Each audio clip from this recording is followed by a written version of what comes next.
لم يجد فصيام شهرين متتابعين من قبل أن يتماسا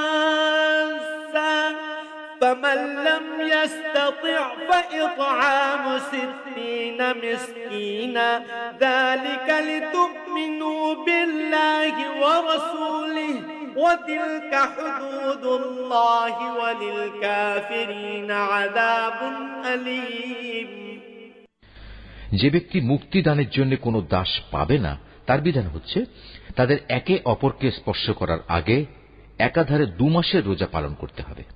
স্বাস্থ্যগত কারণে যে ব্যক্তি রোজা রাখার সামর্থ্য রাখবে না তার বিধান হচ্ছে 60 জন মিসকিনকে পেট ভরে খাওয়ানো। এ বিধান এজন্যই তোমাদের দেয়া হচ্ছে যেন তোমরা আল্লাহ তাআলা ও তার রাসূলের উপর ঈমান আনো।